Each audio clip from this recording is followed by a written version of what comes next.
Alors moi, je suis né en 1954. On était 9 enfants avec mes parents. Et puis, c'est une belle enfance quand même que j'ai eue.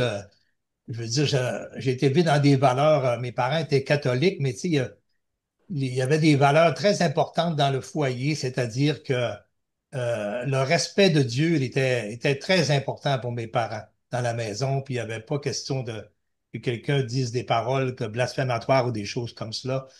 Et puis, alors ça, je remercie Dieu là, de m'avoir donné ces parents-là, cette enfance-là. Il y avait quand même quelques difficultés avec mon père, je vais en parler un petit peu plus loin dans le témoignage, là.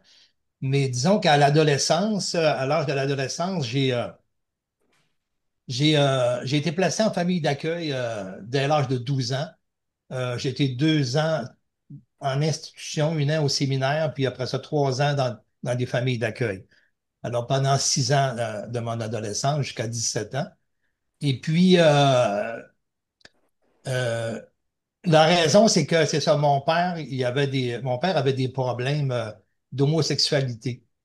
Alors, c'est quelque chose qui luttait contre ça parce que il savait que c'était mal. Je connais pas tout son passé, qu'est-ce qui l'a amené là, là. Mais il s'est bien comporté quand même dans tout son mariage, tout ça, mais il y a eu des occasions où vraiment, là, j'étais agressé. Mais mon père a tout fait pour réparer, m'a amené voir le prêtre, tout ça. Et puis, a demandé pardon. Puis, il disait qu'il luttait vraiment contre ça. Fait que pour moi, là, avec mon père, ça a été réglé parce que il était repentant de ce qu'il a fait. Et puis, il m'a demandé pardon, puis il a essayé de régler, puis il a demandé de l'aide au niveau des services sociaux. Alors, c'est pour ça que c'était pour me protéger que j'ai été placé dans les familles d'accueil. Maintenant, après ça, j'ai connu à l'âge de 17 ans Marthe, est devenue mon épouse. Et puis, dans notre fréquentation, j'ai vu tout de suite qu'il y avait des problèmes aussi dans ses réactions. C'est une personne qui avait beaucoup d'éclats de rire, de sourire facile, mais en même temps, il y avait des explosions vraiment de colère, d'agressivité assez souvent pour des petits riens, selon moi, là. Mais pour elle, il y avait beaucoup de petits déclencheurs que j'avais de la misère à comprendre. Et puis, à un moment donné, bien, elle m'a fait part de son jardin secret, de qu'est-ce qui la hantait. C'est qu'elle, elle était aussi abusée par son père. Euh, Elle aurait été même abusée par un frère. Et principalement par son père, ainsi qu'une de ses sœurs, qui partageaient la même chambre toutes les deux. Alors ça, elle, son cœur était vraiment démoli, brisé, parce que son père, lui, il démontrait pas aucun regret de ce qu'il faisait, aucune repentance. Fait que elle, ça a été très, très souffrant. Son cœur était complètement brisé. Et puis, vous savez, c'est des choses qu'on n'est pas capable de parler souvent, ça. Qui veut dire tu sais, on veut tout dire que mon père, c'est le meilleur, c'est le plus fort, puis qui est bon, qui prend soin de nous. Mais qui veut dire que son père a été méchant envers moi, qui m'a agressé ou des choses comme ça, ou surtout des abus sexuels? C'est très difficile, puis pour une jeune fille, je pense que c'est encore peut-être pire aussi. Mais moi, dans mon cas, vu que mon père m'a demandé pardon, puis ça a été réglé, mais elle, dans son cas, ben, c'est ça. Elle a espéré tout le temps que son père lui demande Mhm. pardon. Euh, et jusqu'à l'âge de 20, à 26 ans, son père est décédé. Et puis, même ce jour-là, là, elle est allée à son chevet à l'hôpital. Elle espérait tellement que son père lui demande pardon.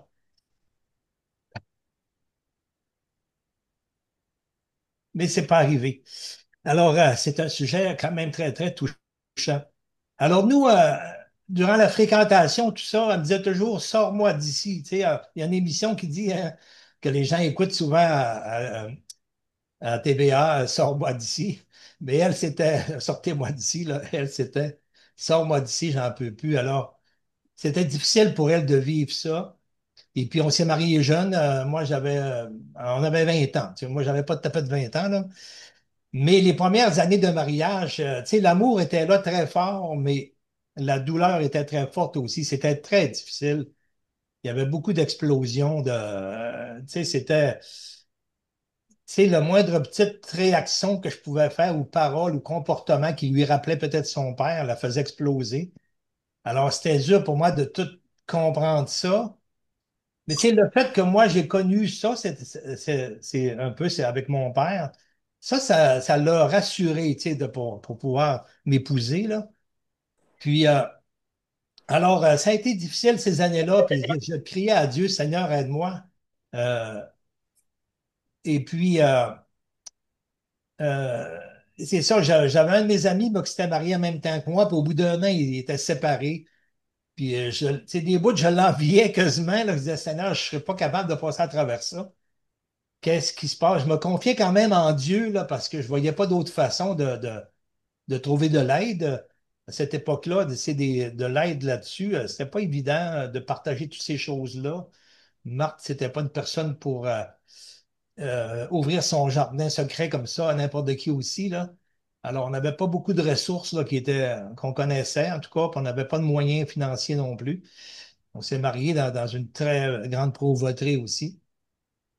Alors, là, je sais vraiment, je criais à Dieu parce que moi, je l'aimais quand même. Elle m'aimait aussi.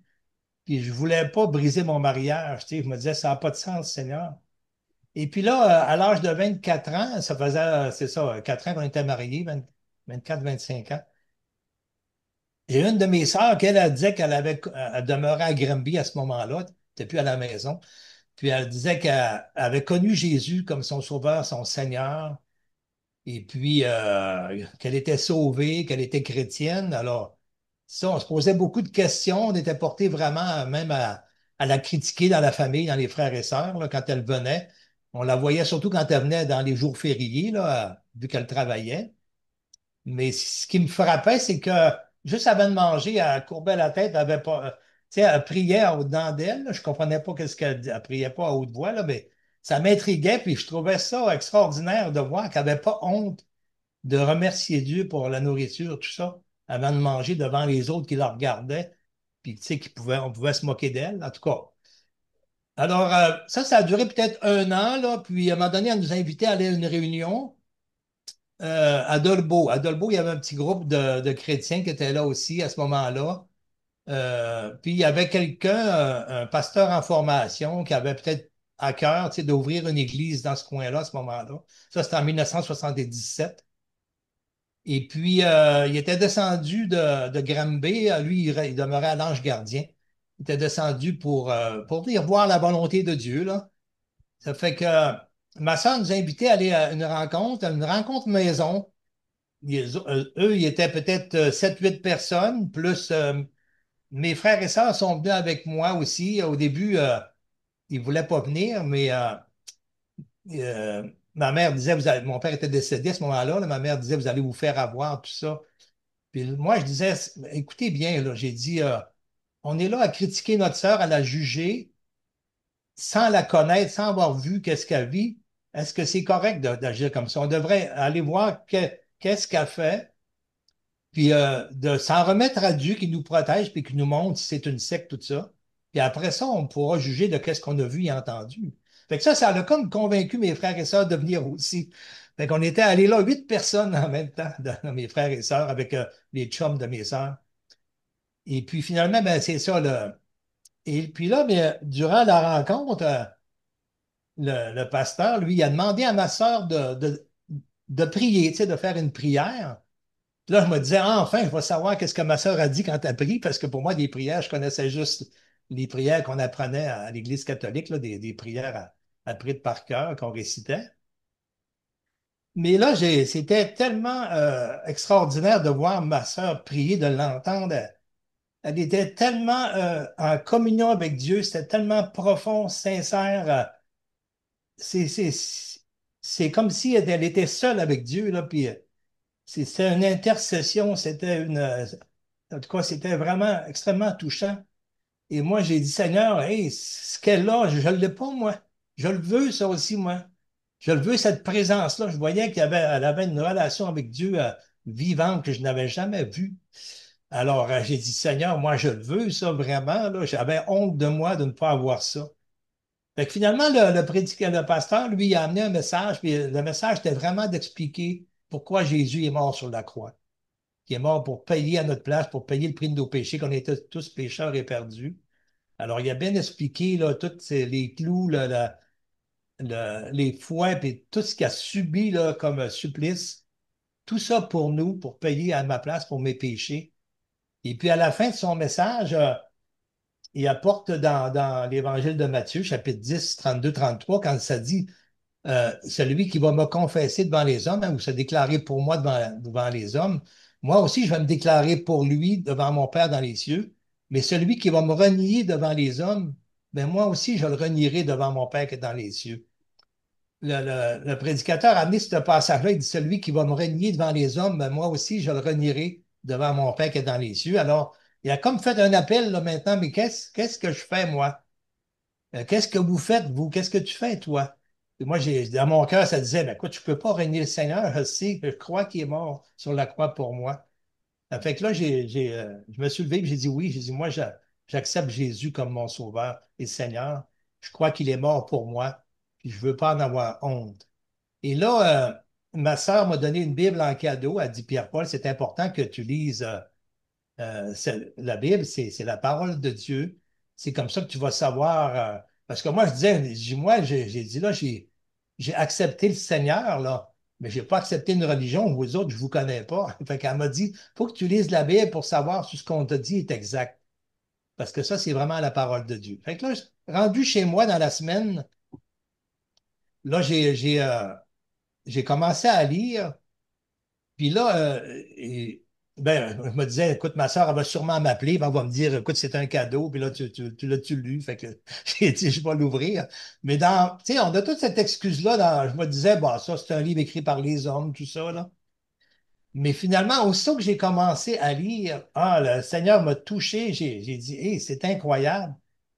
Le Seigneur, il m'a convaincu que c'était sa parole qui était là-dedans. Il avait comme une conviction, là. Fait que là, à ce moment-là, j'ai fait une prière à Dieu. Et j'ai dit, Seigneur, moi, je vois que dans toutes les religions du monde, il y a des gens très sincères, tout ça, qui pleurent, puis que, en tout cas, ils sont sûrs qu'ils sont en relation avec toi. Puis pourtant, il y a beaucoup de contradictions, tout ça. J'ai dit, moi, là, si c'est ta parole qui est écrite dans ce livre-là, là, donne-moi de la comprendre, tu sais, d'être capable de la lire, puis je te promets que je vais tout faire ce qui est là. Sauve-moi. Moi, je veux être sauvé, je veux être sûr d'être avec toi pour l'éternité. Alors, c'est à ce moment-là, vraiment, après avoir fait cette prière-là, là, que j'ai eu un déversement d'amour sur moi. C'était incroyable comment est-ce que l'Esprit de Dieu s'est répandu sur moi.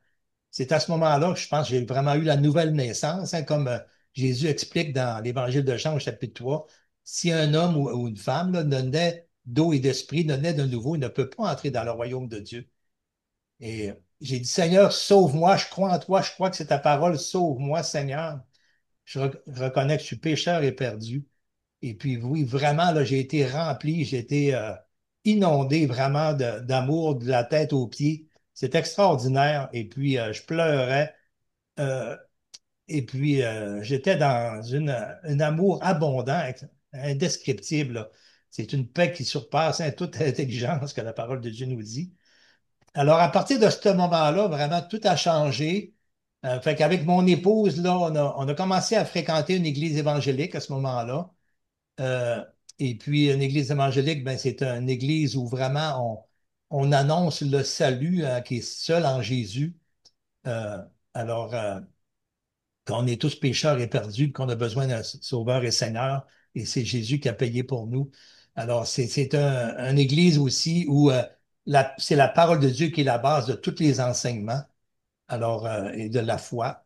Alors, c'est ça. Alors, on s'est joints, puis on a vu des personnes là, qui ont de l'amour, puis qui ont une relation vivante avec le Seigneur, puis qui n'ont pas honte d'en parler, puis qu'on s'édifie, on s'encourage, puis à partir de ce moment-là aussi, tous les petits témoignages qu'on se rend de tout ce qu'on vit durant la semaine comme épreuve, comme difficulté, puis comment est-ce qu'on s'est confié en Dieu, puis comment que Dieu vient à notre secours, comment Dieu intervient dans notre vie, dans tous nos besoins, besoins financiers, les besoins de relations aussi. Alors, avec mon épouse, ça a été plus difficile parce qu'elle, sa relation avec son père avait tellement été brisée, c'était tellement difficile que, tu sais, elle avait de la misère à faire confiance un peu. Ça a été lent le travail, mais son désir était tout le temps là, Seigneur, aide-moi, aide-moi, aide-moi. Et puis, alors, comme la parole de Dieu nous dit dans Philippiens 1,6, hein, Paul il dit, je suis persuadé que celui qui a commencé en vous cette bonne œuvre, là, la rendra parfaite pour le jour de Jésus-Christ. Alors, c'est ça qui s'est passé aussi. Et le Seigneur a commencé cette œuvre-là, puis à chaque personne, souvent, c'est un peu personnel un de l'autre, c'est un peu différent, là. Mais le Seigneur a travaillé. Mon épouse est décédée maintenant, il y a en 2021 du cancer du sein. Et puis, elle était tellement dans une paix là, à la fin de... comparé à... tu sais, elle a une de ses sœurs aussi qui est décédée 3, 4 ans, 2, 3 ans avant elle. Mais sa sœur avait pas voulu de Dieu dans sa vie. On lui parlait, tout ça.